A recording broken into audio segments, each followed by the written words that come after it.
Stop whatever you are doing. What if the secret to ending all your anxiety, unlocking perfect focus, and understanding the entire universe wasn't about adding more to your life, but realizing what is already inside you? That is the big question. It really is. Welcome to another deep dive on the Simplified Summary YouTube channel. I am so glad you are here with us today. Yeah, thanks for joining us.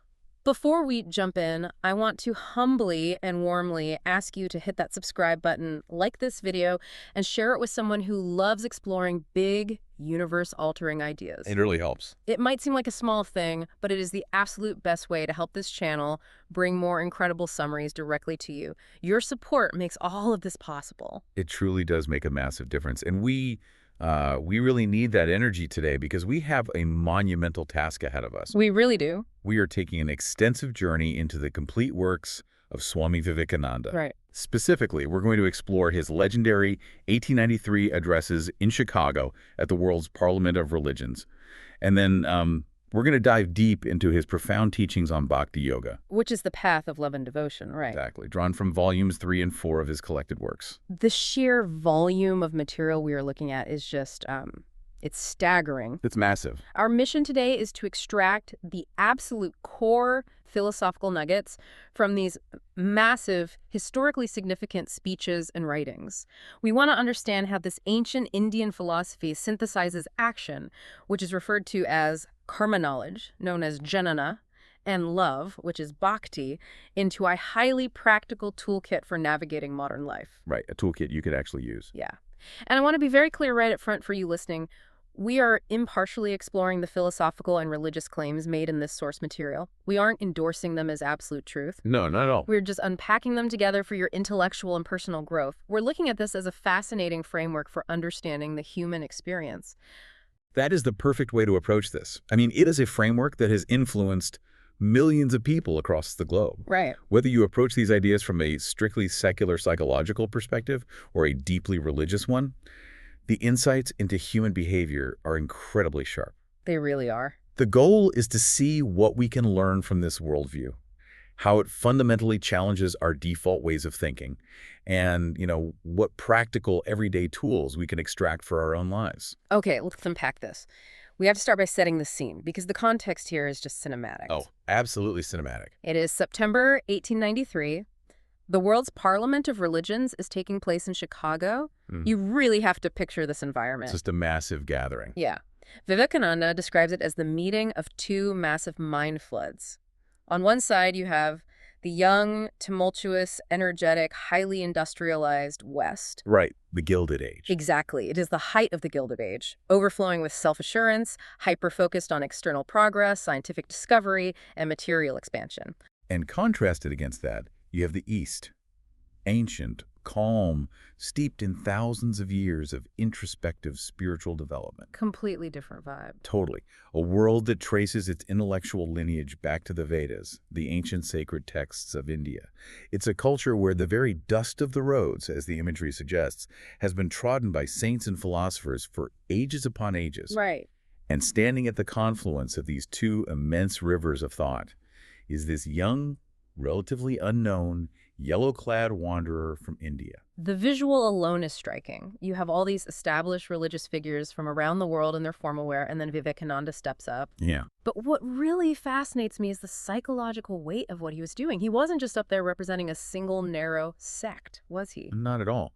And that is a crucial point to understand about his presence there. He wasn't in Chicago to pitch a specific localized dogma or to win converts to a tiny subfaction. Right. He was, in that moment, consolidating and voicing the communal consciousness of Hinduism to the entire world. That's a huge burden. It is. The historical analysis of this event notes that before he spoke, he was addressing the disparate religious ideas of the Hindus.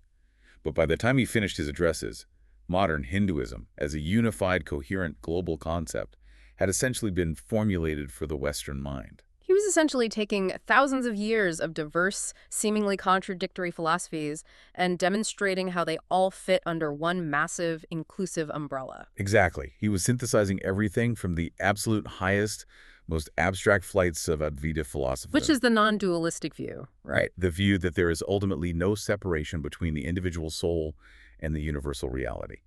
He synthesized that all the way down to the most basic, localized ideas of idol worship. Wow. He presented a worldview where all of these were not competing falsehoods, but necessary stages of human spiritual evolution. And the way he introduced that umbrella was legendary.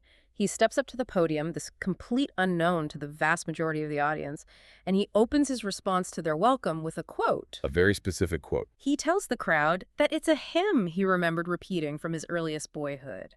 It goes, as the different streams having their sources in different places all mingle their water in the sea, so, O Lord, the different paths which men take through different tendencies, various though they appear, crooked or straight, all lead to thee. It's powerful. Just imagine the impact of that statement in a room filled with delegates who, for the most part, firmly believed their specific path was the singular, exclusive truth. What's fascinating here is the crucial distinction he makes between mere tolerance and true universal acceptance. Okay, break that down. We hear the word tolerance thrown around constantly today. We pride ourselves on building tolerant societies. Yeah. But if you really pause and analyze the psychology of tolerance, it still carries a subtle, inescapable undercurrent of condescension. How so? It sounds like a positive trait on the surface. On the surface, yes. But fundamentally, tolerance implies, I believe you are entirely wrong. Your worldview is flawed, your beliefs are misguided, but I am magnanimous enough and civilized enough to allow you to exist without actively persecuting you. Oh, wow. I never thought of it that way. Right. It is an arrogant position disguised as a virtue. Vivekananda's message, drawing heavily from texts like the Bhagavad Gita, completely shatters that condescension. By doing what? He explicitly states that his philosophy believes not only in universal toleration, but it actually accepts all religions as true. That is a massive paradigm shift. Yeah. Accepting them all as true. How does that even work when different religions have entirely contradictory rules and theologies? It works because he views them not as a collection of absolute facts that compete with one another, but as different stages of the human soul's attempt to grasp the infinite. Like climbing a ladder. Exactly. It is the idea that human beings are not traveling from error to truth, but rather climbing up from truth to truth. You're moving from a lower truth to a higher truth. Okay, that makes sense. Think about a child. A child's understanding of physics isn't necessarily a lie just because it isn't quantum mechanics. Right. It is a lower truth appropriate for their stage of development. In the same way, every religious or philosophical system is perfectly suited to the specific tendencies and developmental stage of the people practicing it. It completely destroys the foundation of bigotry, because if someone else is just at a different stage of grasping the same ultimate reality, there's no reason to hate them or forcefully convert them. Precise. And to illustrate why this bigotry happens in the first place, he shares a story with the audience. I love this part because he uses a really accessible, almost humorous analogy to explain a deep psychological flaw. The frog in the well. Yes. So the story goes like this. There is a little frog who has lived his entire life at the bottom of a well. He was born there, he cleans the water every day, he gets sleek and fat, and he fundamentally believes this well is the entire universe. There's nothing else to him. Right. One day, a frog from the sea accidentally falls into the well. The well frog looks at him and asks where he's from. The sea frog says, I am from the sea. And the well frog has no concept of that. None. The well frog asks, how big is that? Is it as big as my well? And he takes a leap across the water. The sea frog laughs and says, you can't possibly compare the sea to this tiny well. So the well frog tries again. Yeah, he takes a larger leap. Is it this big? The sea frog just shakes his head. Finally, the well frog gets angry. He says, nothing can be bigger than my well. This fellow is a liar, turn him out. If we connect this to the bigger picture, Vivekananda was telling that 1893 audience, and by extension, telling you and me right now that this frog is the root of all sectarianism, all dogmatism, and all bigotry throughout human history. We are all the well frog. We all sit in our own little wells. He was incredibly bold about this. He pointed out that the Hindu sits in his well and thinks it's the whole world. The Christian sits in his well, the Muslim in his well, and they all think their specific well is the absolute entirety of existence. And it is so easy to apply this far beyond just organized religion today. Think about our modern landscape. Oh, it's everywhere. We sit in our political wells, we sit in our ideological wells, we construct these incredibly tight, algorithmic social media wells where every piece of information we see just confirms what we already believe. Precisely. We become absolutely convinced that our highly curated, intensely narrow slice of reality is the objective sum total of truth. And the moment someone drops in from the sea, Meaning they present a fundamentally different perspective or life experience. our immediate defensive instinct is identical to the frog. We call them a liar, we label them as dangerous or misinformed, and we try to throw them out of our sphere, we block them, we cancel them, we ostracize them. We are all just frogs defending our incredibly small puddles. And his mission at that parliament was essentially to drop a ladder down into those wells and invite people to climb out and look at the ocean. That's a great way to put it. But if you are going to climb out of your well, you need to understand the fundamental nature of the universe you are stepping into. You need a new framework for reality. And that requires examining the architecture of existence itself, which is where his philosophical arguments become incredibly rigorous. Let's get into that. He begins by tackling the concept of creation, which immediately challenges the dominant Western paradigms of his time. Right, because in the West, we are very accustomed to the idea of a linear timeline. There is a specific beginning point of creation where God says, let there be light, and a hypothetical endpoint in the future. But Vivekananda argues from the Vedic perspective that creation and the creator are two parallel lines without beginning or end.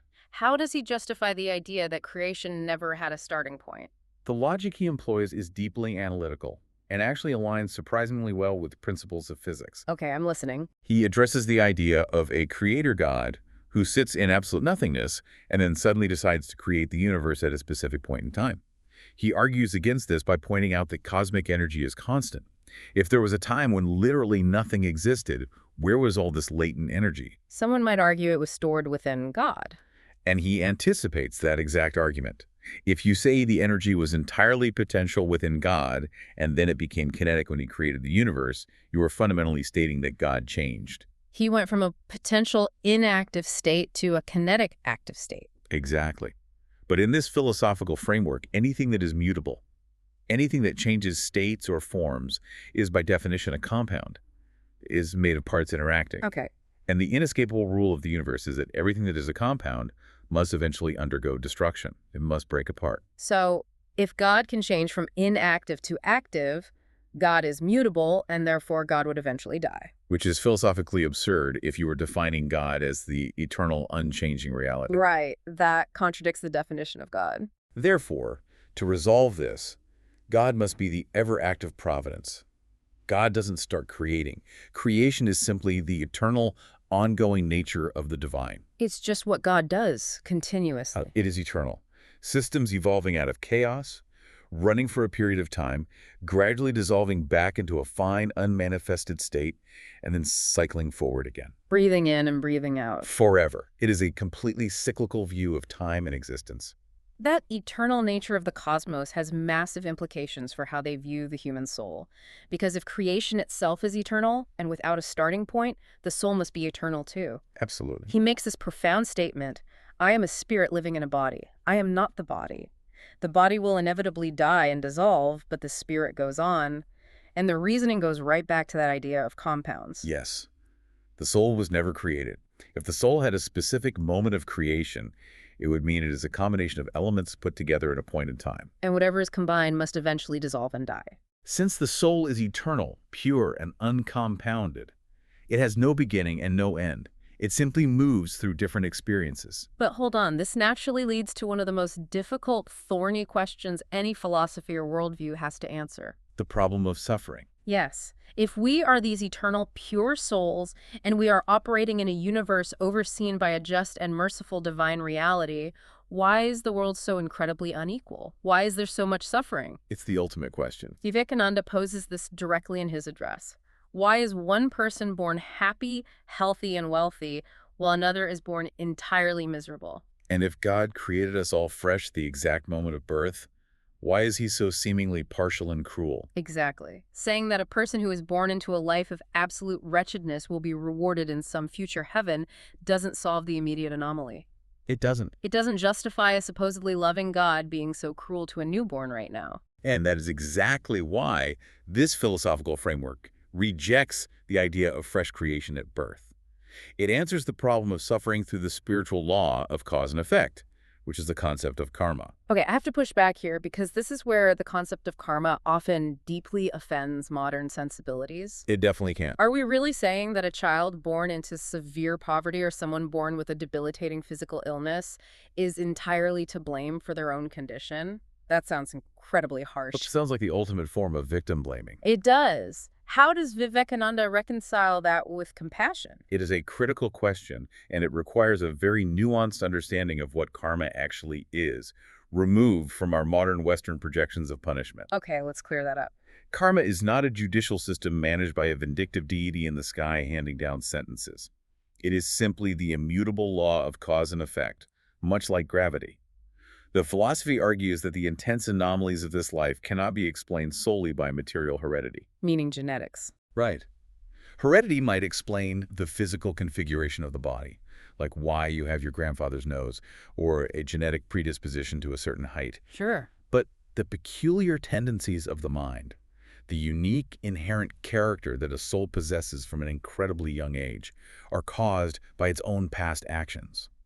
The soul carries the tendencies it formed in previous existences. So it's about habit formation over lifetimes. Exactly. The soul takes birth in a physical body and an environment that is the absolute fittest instrument for displaying and working out those accumulated tendencies. That's intense. It is a system of absolute, unavoidable accountability. You are not being punished by an external force. You are simply experiencing the exact conditions you authored. So your past actions created your present reality. And your present actions are actively, right in this moment, creating your future. So it removes the idea of a cruel tyrant god picking favorites. There is only the natural spiritual law of cause and effect playing out. But while I understand the logic, it still feels heavy. It is heavy, but it's also intended to be incredibly empowering if you truly internalize it. Empowering. How? Think about the alternative. If your suffering is just random chance or the inexplicable will of a mysterious god, you are a helpless victim of a chaotic universe. You have zero agency. Or just stuck. But if your current condition is the result of your own past actions, it means you hold the pen. You are the architect. If you built your current reality, you have the absolute power to build a completely different future. That is a profound shift in perspective. Yeah. But it immediately raises a massive practical problem, which leads us to the teachings on karma yoga, the secret of unselfish work. This is where the rubber meets the road. Because if every single action I take creates a binding reaction, if every cause has an effect, how do I ever get free?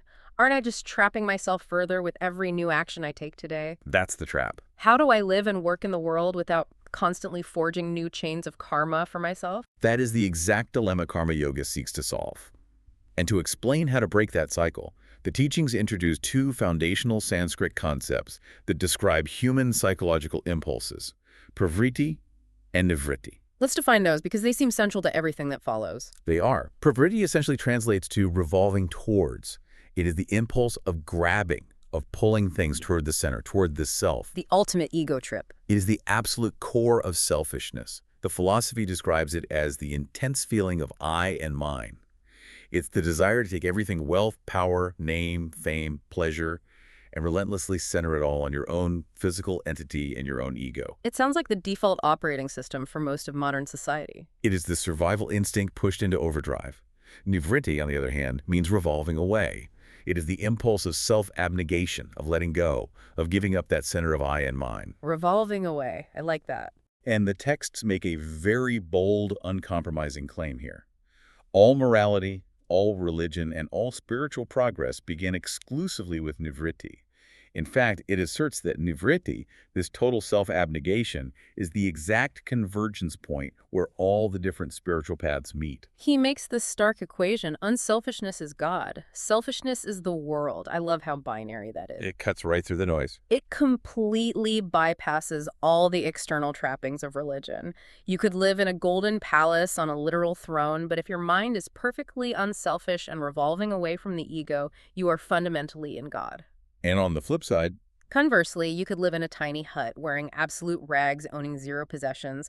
But if your mind is intensely selfish, grasping, and resentful, you are deeply merged in the world. it has nothing to do with your external stuff. It's entirely about the internal state of your mind. Precisely. And this is why karma yoga is such a highly practical system of ethics, especially for the modern world. It is a system intended to help a person attain total freedom through unselfishness and through doing good works, without necessarily needing to believe in any specific doctrine, theology, or even the concept of God. Wait, a karma yogi doesn't need to believe in God? Not necessarily. A pure karma yogi might not engage in any metaphysical speculation. They might be entirely secular. Really? Their entire practice is realizing selflessness through action. Every moment of their life, every task they perform, becomes an active realization of nivritti. Okay, let's unpack this practically. How do you actually do this? How do you work in a hyper-competitive capitalist world? How do you manage a team, build a business, or raise a family without getting caught up in the stress, the anxiety, and the deep attachment that usually comes with it? Here's where it gets really interesting. He uses this beautiful analogy of the lotus leaf to explain the mindset required. The lotus leaf is one of the most enduring symbols in Eastern philosophy for exactly this reason.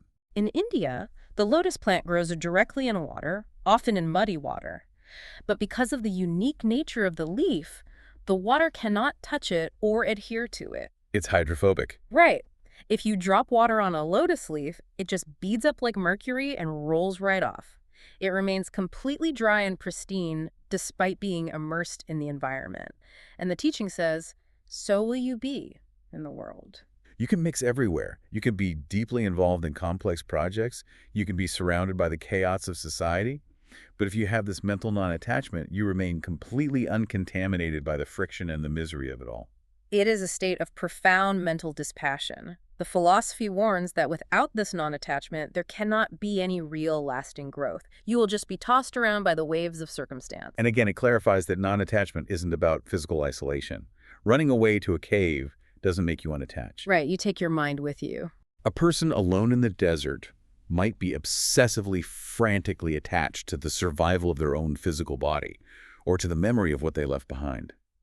The binding link of I and mine is entirely psychological. If you can break that mental link, you are free, regardless of whether you're sitting in a monastery or a boardroom. Exactly. But the obvious question anyone listening to this might be asking is, if I am totally unattached, if I genuinely don't care about the results of my actions, how do I find the motivation to do anything? Why get out of bed? Exactly. Won't I just sit on the couch forever? If I don't care about the promotion, why work hard? It's the most common pushback to this philosophy.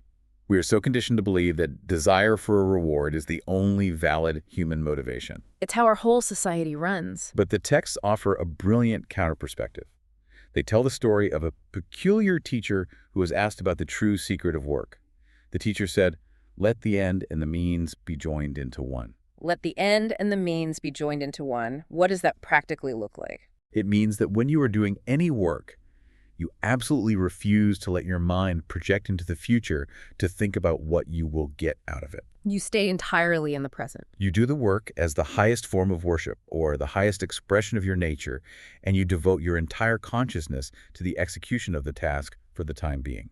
So you are giving up the fruits of work, as it's often translated. Why is it so critical to give up the expectation of a reward? Let's analyze the psychology behind it. Why does the text insist on this? Because the expectation of a reward is the absolute root cause of almost all human fear and misery. That's a huge claim. Think about your own life. If you work expecting praise from your boss and instead you get criticism, you suffer intensely. True. If you build a business expecting massive wealth and the market turns and you fail, you suffer. If you give a gift expecting profound gratitude and the person is dismissive, you suffer. So the misery isn't caused by the work. The misery is caused by the gap between your expectation and reality. The expectation is the vulnerability. Exactly. But if your motive is simply the love of the work itself, or a profound sense of duty without any expectation of a return, then failure, criticism, or ingratitude literally cannot touch you. They have nothing to grab onto. You elude the grasp of misery entirely. You position yourself as a pure giver.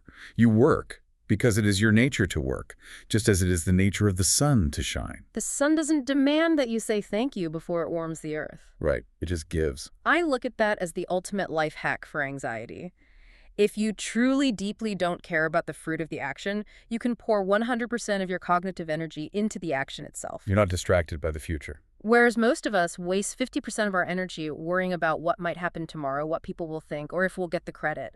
By giving up the fruit, you actually become vastly more effective at the work. You become a master of the present moment. That is the essence of the karma yogi. Okay, so that is karma yoga, which is fundamentally the path of the active worker. But what about the person who is highly analytical? The person who isn't satisfied just with action, but wants to intellectually deconstruct the universe? They need a different path. That brings us to the path of Jnana Yoga, and a concept of the illusion of separation. Yes. If karma yoga is about action, Jnana Yoga is the path of radical intellectual discrimination. To the Jnani, the thinker, the ultimate goal is to pierce through the illusions of the material world and realize the one infinite underlying reality. Which they refer to as Brahman or the universal Atman. Exactly. And how do they view the everyday world we live in? The philosopher looks at the universe and realizes that the apparent multiplicity we see everywhere, the deeply ingrained illusion that you and I are fundamentally separate beings, that humans in nature are separate, that a table is separate from the chair, is the root of all human grief. It's all an illusion of separation. The philosophy makes a profound, highly psychological assertion here. Every single time we particularize an object, every time we differentiate it and mentally detach it from the universal self, we are setting ourselves up for suffering. The idea of particularizing an object causing grief is fascinating. If we apply that to how we view relationships, for example, what does it mean to particularize someone? Let's use the exact example of human love because it's where we experience this most acutely. If I try to love a partner simply as a particularized, separate physical entity, Like just their body or their specific personality traits today. right, if I'm solely attached to their current personality, their physical appearance, their specific quirks in this exact moment, that love cannot possibly be eternal. Because they will change. Because the absolute law of the physical universe is change. Bodies age and break down, personalities shift, interests diverge, and eventually, death creates a permanent physical separation. Right. If you base your love on the finite, temporary aspects of a person, you are building a house on shifting sand. Inevitably, change will feel like a betrayal or a loss. Precisely.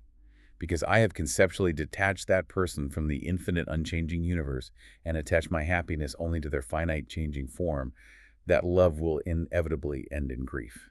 So what's the alternative for the Jnani? The Jnani argues that true love is seeing the universal Atman, the divine, unchanging essence within that person. How does one practically shift their vision to do that? It requires recognizing that the traits you love in them, their kindness, their intelligence, their beauty, are not generated by their physical body, but are temporary manifestations of the infinite reality shining through them. That's a beautiful way to see someone. If you love the infinite reality that is manifesting through them, your love becomes perfect, unconditional, and entirely immune to the suffering that comes with finite changes. Because the infinite doesn't change. Right. Whenever we love something outside the self, as a separate object, misery is the guaranteed result. When we enjoy everything in the self, and as a manifestation of the self, we experience perfect bliss. It's like staring at a single wave on the ocean and crying inconsolably when it crashes onto the shore, instead of realizing that the wave was never separate. It was just a temporary expression of the entire indestructible ocean. That is the perfect Advaita metaphor. The wave is the ocean. And to explain how we actually grasp this infinite reality, how we comprehend the ocean instead of the wave, he uses a really beautiful analogy from the Upanishads. The drum. Yes, it's the story of the ancient sage Yajnavalkya teaching his wife Maitreyi. He tells her, imagine a drum being beaten at a distance in a chaotic environment. Lots of noise everywhere. If you are standing far away, you cannot catch or conquer the sound of the drum.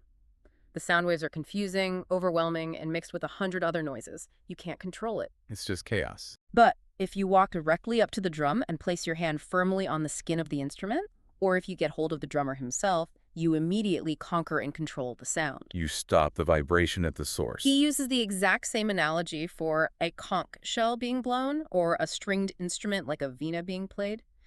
To understand and control the manifestation, you must get to the center where the vibration originates. If we connect this to the bigger picture of our lives, the universe around us is that chaotic, overwhelming noise. We feel that every day. If you try to understand the universe by chasing after every individual phenomenon, if you try to master every single scientific fact, react to every historical event, manage every passing emotion, and control every person around you, you will be endlessly confused and exhausted. I'm chasing waves. You are quite literally running around trying to catch sound waves in the open air with your bare hands. It's impossible. Because there is always another wave. Always. But God, or the universal Atman, is the center. All thoughts, all actions, all physical forms, all historical events are just notes radiating out from that one center. So you have to touch the drum. The jnani realizes that you must grasp the center. Once you understand the one infinite reality, you instantly understand the nature of all its manifestations, just as putting your hand on the drum conquers all the chaotic sounds it produces. You realize that you and everything else in existence are just sparks breathed out from that great one, and your ultimate destiny is to go back and become one with it again. We are the universal. It is a mind-expanding, almost dizzying thought. But let's be honest about human nature. For a massive percentage of people, this pure, highly analytical, philosophical path is just too abstract. It's very dry for most. It can feel intimidating or completely disconnected from the messy reality of human emotion. It is a path for a very specific type of mind, one capable of intense, sustained intellectual discrimination. For many, it lacks the warmth and the relational aspect they crave. And that is exactly why the source material shifts gears so dramatically and spends the bulk of its time exploring the path of Bhakti Yoga, the path of devotion. This is where it gets emotional. Because if karma is the path for the active person who needs to move, and jnana is for the analytical person who needs to deconstruct, Bhakti is for the emotional person. It is the religion of pure love. Exactly. And the philosophy defines Bhakti Yoga very specifically. It is not just casual belief.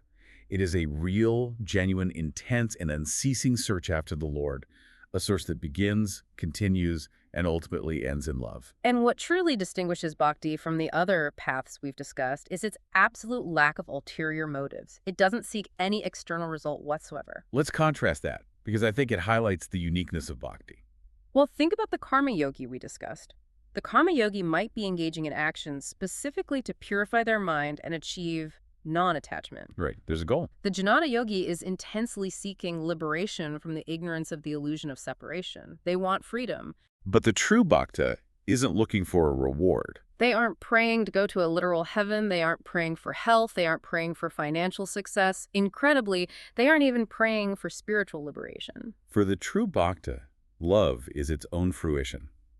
The very act of loving the divine is the ultimate goal. There is nothing beyond it. It's love for love's sake. But the texts are incredibly pragmatic about human psychology here. They acknowledge that you don't just wake up one random Tuesday and possess supreme, perfect, unselfish love for the infinite universe. It's a process. There's a necessary preparatory stage, which they call Gani. And the very first absolute rule of this preparatory stage is fascinating. You cannot learn this from reading a book. Which is a bold statement to find inside a massive collection of books. Exactly. But he says you can explore the highest peaks of the Himalayas, you can sound the absolute bottom of the sea, you can pry into every corner of the Gobi Desert, but you will not find this spiritual awakening until your heart is genuinely ready and a living teacher appears. You need a guru. This emphasis on the guru, the living, breathing teacher, is absolutely central to the Eastern tradition. They view true spirituality not as mere intellectual data transfer, but as the transmission of an impulse from one living soul to another. Like lighting one candle from another. Precisely. You can read a menu at a restaurant all day long. You can memorize the ingredients, analyze the culinary techniques, and intellectually understand the meal perfectly. But you're still starving. Reading the menu will not satisfy your hunger by a single calorie. The teacher provides the actual sustenance, the living spark that ignites the student's soul. Furthermore, during this preparatory stage of bhakti, the philosophy vigorously defends the use of rituals, mythology, symbols, and physical images. Which is counterintuitive for a lot of modern thinkers. Now, to a highly rational, modern, post-Enlightenment mind, these things often seem like primitive superstitions or pointless idolatry. We tend to look down on them. We do, but Vivekananda offers a brilliant psychological defense of them. He calls all of these external trappings the kindergarten of religion. The kindergarten of religion, I think that framing is so helpful. It is incredibly apt because it acknowledges developmental stages.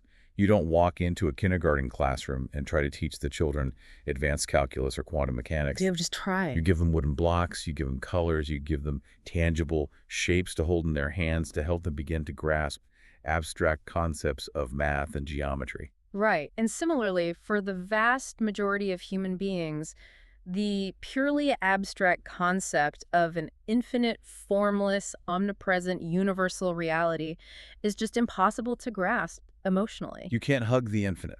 You can't easily pour your daily emotional struggles out to a formless void. Exactly. People need something tangible, something with form and attributes to direct their intense emotions toward. They need the sensory experience of the incense, the grandeur of the architecture, the narrative arc of the mythology, the focus provided by the physical representations. It focuses the mind. The text issues a very stark warning here. Religious sects that attempt to prematurely strip away all form, all ceremony, and all mythology in the name of pure reason often end up crushing everything beautiful, tender, and sublime in human spirituality They often become dry, harsh, highly intellectualized fanatics. because they've removed the heart.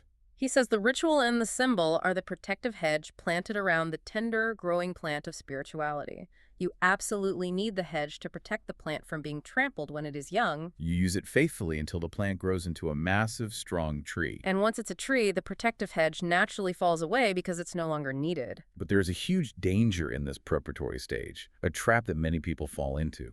And this is where we get the analogy of the pearl oyster, which might be one of the most powerful, piercing images in the entire collection of works, especially for us living in the modern information age. I couldn't agree more. This analogy hit me hard. He describes people who suffer from what he calls a religious drink mania. Today, we might call it information drink mania. Oh, absolutely. These are people who constantly, relentlessly jump from one idea to another. They go to a new church one week, they read a new self-help book the next, they binge a new philosophy channel. Present company excluded, of course. Naturally. But they do it purely to get a temporary nervous excitement, a quick intellectual thrill. It's a form of intellectual opium eating. They hear a profound idea, they get a little dopamine hit of feeling enlightened, and then they immediately scroll to the next thing without ever letting the idea change their behavior. They are addicted to the novelty of the search rather than the work of transformation.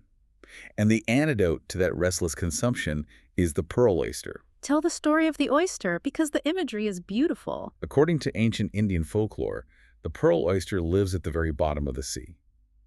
But it leaves its bed and comes to the surface of the water when a specific star, the star Svati, is in the ascendant. It's waiting for something specific. The oyster floats there on the surface with its shell wide open, waiting patiently. And the exact moment it catches a single pure drop of rain falling from the sky, it snaps its shell shut completely. It doesn't wait for a second drop. It dives deep, deep down to the absolute bottom of the seabed, into the dark and the silence. And it rests there patiently until it has fashioned that single drop of water into a magnificent, priceless pearl. The psychological lesson for us is profound. Are you floating around in the modern world with your shell wide open, catching 1,000 drops of water, 1,000 tweets, 1,000 articles, 1,000 hot takes, and just spitting them all back out? Just endless consumption. Or are you willing to catch one profound idea, one actual drop of truth, snap your shell shut, and dive deep into the silence of your own life to actually apply it? Are you willing to do the patient, unseen work of forging a pearl? It is an indictment of our modern media diet. We are so overloaded with constant, shallow information that we rarely, if ever, do the deep, patient, sustained work of internal transformation. That is the essence of succeeding in the preparatory stage of bhakti. Gathering your scattered, frantic energies, focusing on one single ideal or teaching, and diving deep. And if you actually do that successfully, if you forge that pearl, you eventually transition into the next stage, which is parabhakti. This is supreme devotion and natural renunciation. This is the stage where the protective hedge, the preparatory tools, the specific rituals, the rigid dogmas starts to fall away. And the mechanism of how they fall away is vital to understand. Yeah. I think a lot of people associate high-level religious devotion or spirituality with extreme harshness. Definitely. We picture monks whipping themselves or people starving themselves. The idea is, I have to brutally repress all my natural human desires. I have to violently tear myself away from everything I enjoy. I have to suffer to be holy. Right, but Vivekananda argues that reaching true spiritual heights does not mean violently tearing yourself away from the world. True parabhakti involves absolutely no harshness, no forced suppression, and no performative suffering. It happens completely effortlessly. Effortless renunciation. How is that possible? He uses the analogy of the rising sun. When the moon is shining brightly in the night sky, the distant stars look a little dim. But when the massive blazing sun finally rises over the horizon, the moon and all the stars completely vanish from sight. They aren't destroyed, but you can't see them. And crucially, they don't vanish because you fought them, or because you violently suppress them. They vanish simply because a much stronger, vastly more intense light has appeared in your field of vision. So renunciation shouldn't be a battle. Exactly. The philosophy argues that human renunciation should be as natural as growing up. Think about it. As a person becomes more educated and cultured, they naturally begin to prefer complex intellectual pleasures over purely basic sensual ones. They don't have to violently suppress the desire to roll around in the mud like a toddler. They simply outgrow it because they find reading a great book or having a deep conversation far more intensely enjoyable. Similarly, when a person begins to experience the intense, blinding bliss of true spiritual love, when the sun rises their lower attachments to material wealth, to ego, to petty jealousies, and to fleeting physical pleasures simply drop away on their own. They are cast into the shade by a superior joy. You don't have to force yourself to start playing with toys once you discover the real world. That completely reframes how we view spiritual discipline. It really does. So what does this all mean? It leads to one of the most provocative, mind-bending, and honestly controversial points in the entire common. Complete works. He makes a claim about the nature of human attraction that made me stop reading and reread it 3 times. I know exactly what you're talking about. He says that literally all attraction in the universe is divine. Everything. Every single impulse. Yes, he does not pull punches here. I'm quoting him directly. Yeah. He says, even the thief stealing or the murderer murdering is acting under the impetus of love. I know that sounds incredibly shocking, especially out of context, so we have to carefully unpack the metaphysical logic he is using here. Let's be very clear. The philosophy is absolutely not saying that murder or theft are morally good actions. It is not justifying crime. What it is doing is analyzing the fundamental motive power of the universe. Break that down. What does he mean by the motive power? He argues that there's ultimately only one core energy driving absolutely everything in existence, the innate gravitational attraction of the soul toward the infinite, which is God, or universal love. Okay. That motive power, that fundamental desperate pull of attraction and desire to connect with something outside oneself, is the exact same energetic light in the purest saint as it is in the most violent criminal. The energy is the same. The difference is not the energy itself. The difference is entirely in the direction and the manifestation of that energy. He uses the example of a light bulb in a room to explain this. Imagine a room illuminated by a single bright lamp. Under the exact same light, one man might sit at a desk and forge a check to steal money from a vulnerable friend, while another man sits at the same desk and writes a check to donate his life savings to charity. The light itself is completely neutral. It is merely providing the illumination that makes the action possible. It is not the light's fault how the men choose to use it. That's a perfect illustration. So apply that to the thief. The thief has a deep, innate, burning love for wealth or security. That love, that intense desire to connect with something that will make him feel whole, is ultimately a distorted spark of the divine pull toward the infinite. But the thief is tragically misdirecting it. He is trying to satisfy an infinite spiritual thirst with finite material things, and he is using harmful, destructive methods to try and acquire them. And The saint feels that exact same intense burning pull, perhaps even stronger, but has learned to direct it straight toward the infinite source. The philosophy posits that all human selfishness, all craving, all desperate ambition is just a misdirected search for the ultimate magnet of divine love. we are all essentially iron filings being pulled inexorably toward a massive magnet. But we keep bumping into little pieces of dirt and shiny pebbles along the way, mistaking them for the magnet and fiercely attaching ourselves to them. That reframes human behavior entirely. It requires an incredible amount of empathy. It makes you look at people's flaws, their greed, and even their cruelty, not as inherent irredeemable evil, but as a profoundly confused, tragic, misdirected search for love and wholeness. And when that desperate search finally gets oriented in the right direction, when the iron filing stops clinging to the dirt and flies to the magnet, it forms what the text calls the triangle of love. This is the definition of supreme devotion, the absolute pinnacle of bhakti. Let's break down the 3 angles of this triangle because it serves as a checklist for what true love actually looks like. Angle number 1. Love knows no bargain. This angle is a direct, scathing critique of what Vivekananda calls the shopkeeper's religion. And let's be honest, this is how the vast majority of people interact with the divine. They approach God exactly like a transaction at a store. I will give you my prayers every night. I will give you 10% of my income in the collection plate. I will follow these specific dietary rules. And in return, you owe me a prosperous career, or you need to cure my illness, Yeah. or you must guarantee me a VIP spot in heaven. It's an exchange of goods and services. Exactly. Yeah. The Bhakta looks at that and says, this is not love. This is mere commerce. True love in its purest form asks for absolutely nothing in return. You love simply because it is your nature to love, because you cannot help loving. You pour your devotion out, but you demand zero favors back, which leads directly to angle number 2. Love knows no fear. You cannot truly love something you are terrified of. He gives this incredibly visceral example of a frail, timid mother walking down the street. A dog barks aggressively at her, and she is terrified. She gets scared, turns around, and runs into a house to hide. She is motivated entirely by fear for her own safety. But the very next day, she is walking down that exact same street. But this time, she is holding her young child. Suddenly, a lion breaks loose and attacks the child. Where is the timid mother now? She throws herself directly into the mouth of the lion to save her child. Exactly.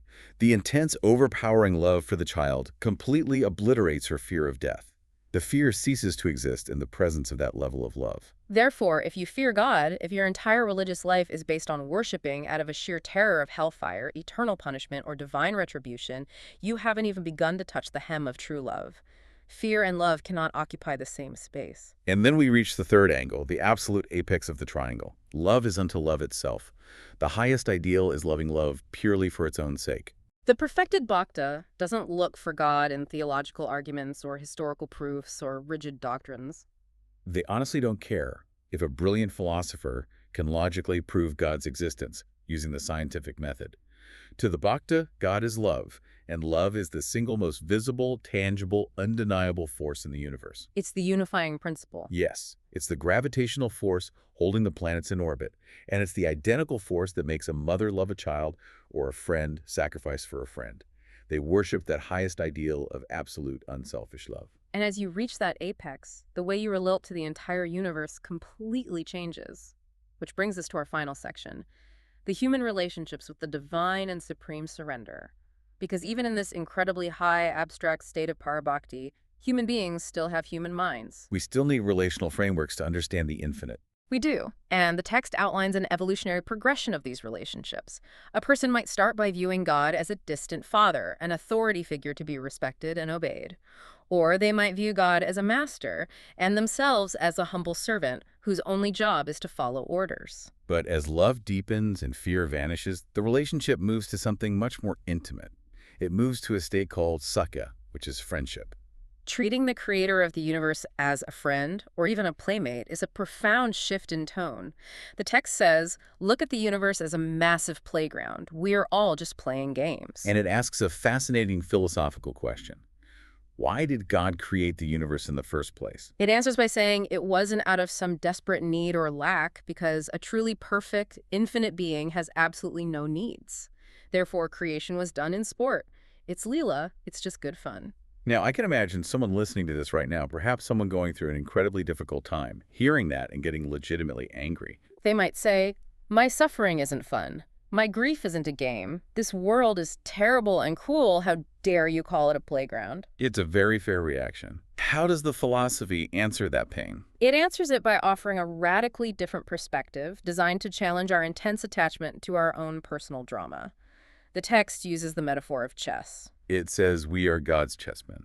The divine puts us on the board, shakes us up, arranges us this way and that way, moves us forward and backward. The philosophy asserts that if we can truly remember that it is all a play, that we are playing alongside the divine, and that our eternal soul is never actually in danger, the crushing, suffocating weight of worldly anxiety simply vanishes. It's about taking the ultimate macro view of existence. Exactly. If you are rich and successful, enjoy the fun of being rich, but don't let it define your soul. If dangers and failures come, realize it is just a challenging part of the game. It is only when we forget that it's a play, when we take the momentary, fleeting incidents of our physical lives with deadly, ultimate seriousness, that true misery descends on us. And the closer the bhakta gets to this realization of the grand play, the less they care about the traditional goals of religion.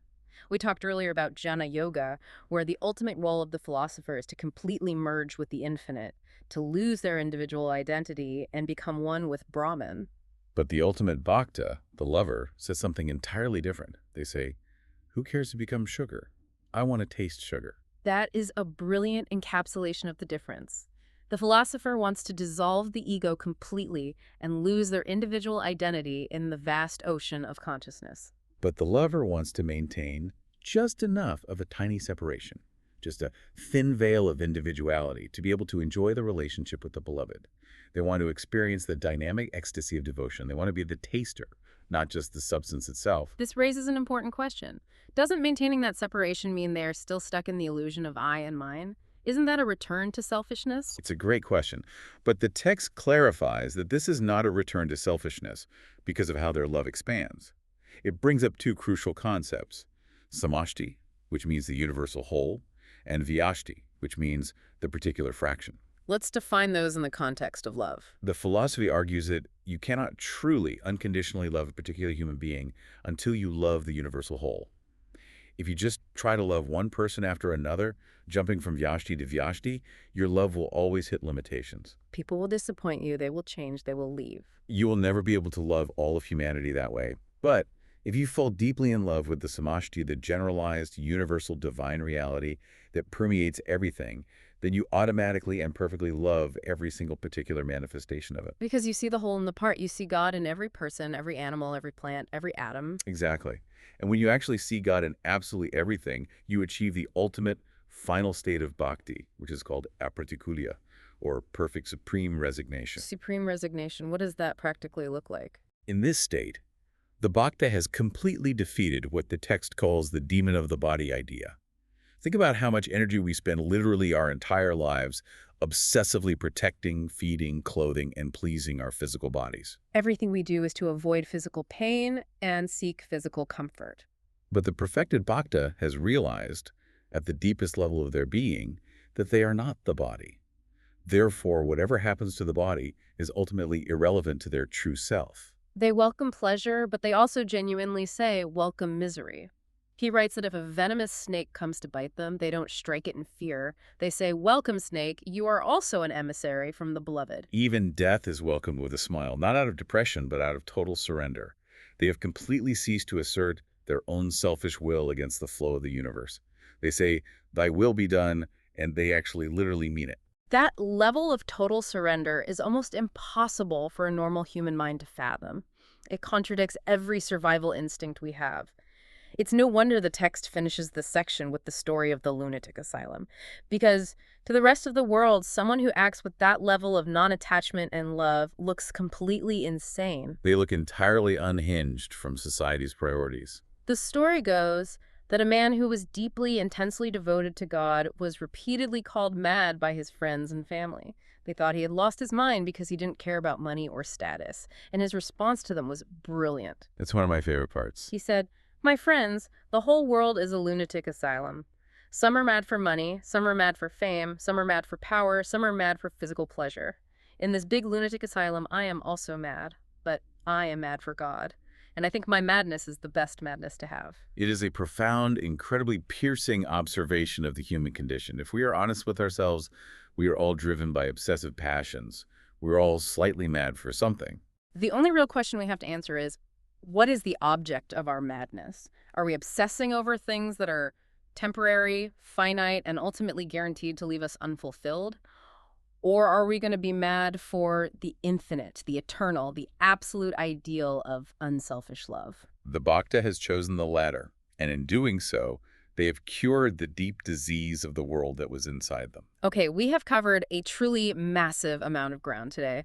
From the electric, historic atmosphere of the Chicago Parliament of Religions in 1893, to the deep, practical psychology of karma and action, to the soaring philosophical heights of jnana, and finally the supreme, beautiful, world-altering madness of Bhakti Yoga. There's a lot to process. It is. For you listening to this, I want to connect the dots here and bring this down to earth.